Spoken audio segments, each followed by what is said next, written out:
ಎಲ್ಲರಿಗೂ ನಮಸ್ಕಾರ. ಇವತ್ತಿನ ವಿಡಿಯೋದಲ್ಲಿ ನಾನು ತುಂಬಾನೇ ಸಿಹಿಯಾದ ಹಾಗೆ ಆರೋಗ್ಯಕರವಾದ ಹಲಸಿನಣ್ಣು ದೋಸೆ ಮಾಡ್ತಿದ್ದೇನೆ. ನಿಮ್ಗೇನಾದ್ರೂ ಹಲಸಿನಣ್ಣು ಸಿಕ್ಕಿದ್ರೆ ಈ ರೆಸಿಪಿನ ಖಂಡಿತವಾಗಿ ಟ್ರೈ ಮಾಡಿ. ಇದು ಮಾಡ್ಲಿಕ್ಕೆ ಸಹ ತುಂಬಾ ಸುಲಭ ಹಾಗೆ ತುಂಬಾ ರುಚಿಯಾಗಿರ್ತದೆ. ಇದೊಂದು ಇನ್‌ಸ್ಟಂಟ್ ದೋಸೆ ಅಂತಾನೆ ಹೇಳ್ಬಹುದು. ಹಲಸಿನಣ್ಣು ದೋಸೆ ಮಾಡಬೇಕಾದ್ರೆ ತುಂಬಾನೇ ಹಣ್ಣಾದ ಹಲಸಿನಣ್ಣನ್ನು ಬಳಸಿ.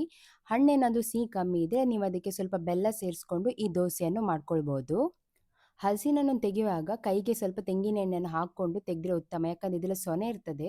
ಅದು ನಮ್ಮ ಕೈಗೆ ತಾಗ್ತದೆ. ಆದ್ದರಿಂದ ನೀವು ಕೈಗೆ ಎಣ್ಣೆಯನ್ನು ಹಾಕ್ಕೊಂಡು ಒಂದೊಂದೇ ಸೊಳೆಗಳನ್ನು ತೆಗೆದು ಅದರ ಬೀಜ ಮತ್ತು ಹಲಸಿನಣ್ಣನ್ನು ಬೇರೆ ಬೇರೆ ಪಾತ್ರೆಗೆ ಹಾಕಿ ಉಪಯೋಗಿಸ್ಕೊಳ್ಳಿ. ಹಲಸಿನಣ್ಣು ದೋಸೆ ಮಾಡಲಿಕ್ಕೆ ನಾನಿಲ್ಲಿ 1 ಕಪ್ಪಷ್ಟು ಹಲಸಿನಣ್ಣನ್ನು ಬಳಸ್ತಿದ್ದೇನೆ. ಇದನ್ನೊಂದು ಮಿಕ್ಸರ್ ಜಾರಿಗೆ ಹಾಕಿ ನೈಸಾಗಿ ರುಬ್ಕೊಳ್ಬೇಕಾಗ್ತದೆ. ಇದು ಚೆನ್ನಾಗಿ ಪೇಸ್ಟ್ ಆದ ನಂತರ ಅದಕ್ಕೆ ನಾನು ನೆನೆಸಿರುವ ಅಕ್ಕಿ, ಸ್ವಲ್ಪ ಉಪ್ಪು, ಕಾಯಿ ತುರಿ, ನೀರು ಹಾಗೆ ಬೆಲ್ಲವನ್ನು ಹಾಕಿ ಪುನಃ ರುಬ್ಕೊಳ್ತೇನೆ. ಇದಕ್ಕೆ ನೀವು ಸ್ವಲ್ಪ ಸ್ವಲ್ಪನೇ ನೀರು ಹಾಕಿ ರುಬ್ಕೊಳ್ಬೇಕಾಗ್ತದೆ. ನಿಮ್ಗೇನಾದ್ರೂ ನೀರು ಕಮ್ಮಿ ಅಥವಾ ಬಂದ ತುಂಬ ದಪ್ಪ ಇದೆ ಅಂತ ಅನಿಸಿದ್ರೆ ಇನ್ನೊಂದು ಸ್ವಲ್ಪ ನೀರು ಹಾಕ್ಕೊಂಡು ರುಬ್ಕೊಳ್ಬೇಕು.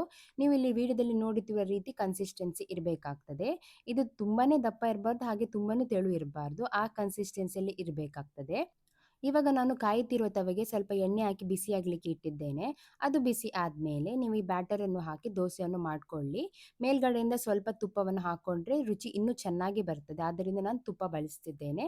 ನಿಮ್ಗೇನಾದ್ರು ತುಪ್ಪ ಬೇಡ ಅಂದರೆ ಸ್ಕಿಪ್ ಮಾಡ್ಬೋದು. ಇದು ಒಂದು ಕಡೆ ಚೆನ್ನಾಗಿ ಫ್ರೈ ಆದ ನಂತರ ಇದನ್ನು ಫ್ಲಿಪ್ ಮಾಡಿ ಇನ್ನೊಂದು ಕಡೆ ಸಹ ನೀವು ಚೆನ್ನಾಗಿ ಬೇಯಿಸ್ಕೊಳ್ಬೇಕಾಗ್ತದೆ. ಇವಾಗ ಇದು ಇನ್ನೊಂದು ಕಡೆ ಸಹ ಚೆನ್ನಾಗಿ ಬೆಂದಿದೆ. ಇವಾಗ ಸಿಂಪಲ್ ಆಗಿ ಡಿಲಿಷಿಯಸ್ ಆದ ಹಲಸಿನಣ್ಣು ದೋಸೆ ರೆಡಿಯಾಗಿದೆ.